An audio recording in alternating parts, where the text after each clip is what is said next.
Digamos que su descubrimiento fue una casualidad, un acto de suerte.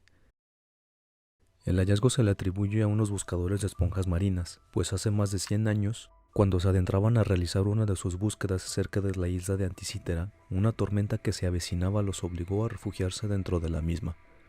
Las horas pasaron, la tormenta cesó, y al reanudar la búsqueda de estos poríferos, se toparon por accidente con los restos de una galera romana, que había naufragado en medio de una tormenta hace aproximadamente unos 2200 años.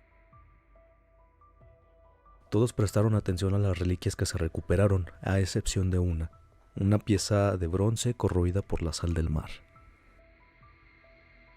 En 1902, mientras los arqueólogos analizaban la pieza recuperada, llamó la atención de que parecía una rueda dentada que tenía inscripciones en lengua corintia.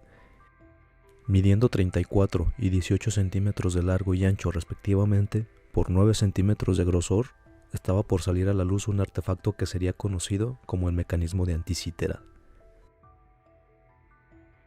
Se propuso entonces que quizá podría tratarse de algún tipo de reloj astronómico, pero el instrumento parecía ser muy avanzado y complejo para su época. El tiempo les daría la razón. Frente a nosotros se encuentra un sistema único, sin relación alguna con los restos arqueológicos que corresponden a la misma época. La complejidad con la que está hecho solo se compara con relojes astronómicos construidos en el siglo XIV en Europa. Es más que evidente que un mecanismo así no surge solo porque sí, no surge de la nada.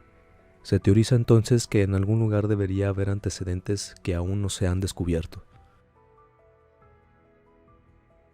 A lo largo del siglo XX se le aplicaron distintos estudios y existe la creencia de que estamos ante la primera computadora analógica de la historia, construida entre el 70 y el 200 a.C. El mecanismo, cuya apariencia es similar a la de un reloj de mesa, está compuesto por más de 30 ruedas de engranaje de bronce similares a las que se utilizan en estos relojes. En el año 2021, científicos del Departamento de Ingeniería Mecánica de la Universidad de Londres, después de armar la parte faltante de este dispositivo, descubrieron que se activaba manualmente y que su propósito era predecir eclipses y demás eventos astronómicos. Al realizarle un escaneo 3D y separar sus componentes, se percataron de que en su interior yacía una especie de planetario, y en una de sus tantas placas se descubrieron dos fechas, 462 y 442 años, pertenecientes a los ciclos planetarios de Venus y Saturno, respectivamente, de acuerdo con los métodos matemáticos de Parménides, filósofo de aquella época. Estos expertos elaboraron un nuevo engranaje con 63 dientes basándose en los demás engranajes y en las marcas sobrevivientes. Posteriormente lo anclaron al mecanismo y al accionarlo se dieron cuenta de que permite calcular los ciclos planetarios con una precisión insuperable, aunado a que también seguían las posiciones de la Luna y el Sol, los cuales poseen movimientos variables en relación a las demás estrellas. De esta forma podrían calcular los ciclos de los otros planetas con mucha precisión. Incluso añadieron piezas hasta conseguir lo que se podría conocer como el aspecto real de este sistema.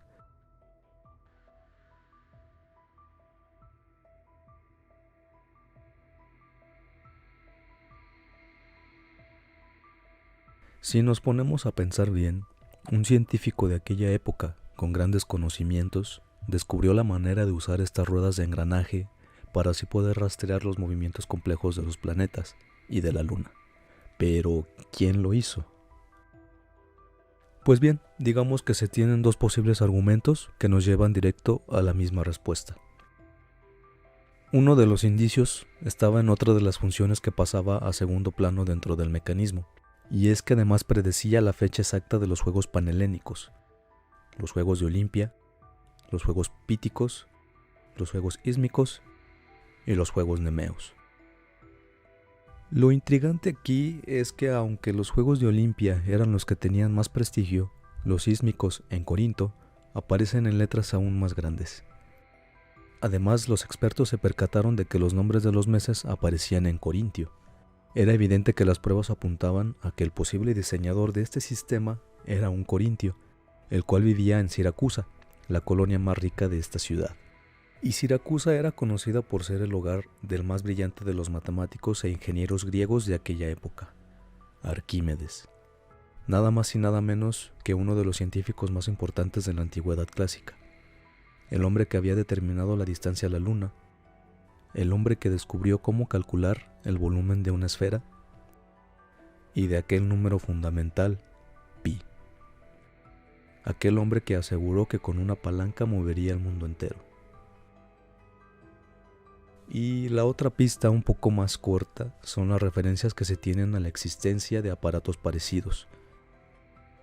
Por ejemplo, en el libro de la República de Cicerón, un tratado filosófico el cual menciona dos máquinas construidas por Arquímedes, y que podrían haber sido algún tipo de mecanismo destinado a predecir los movimientos del Sol, la Luna y los 5 planetas conocidos en aquel momento.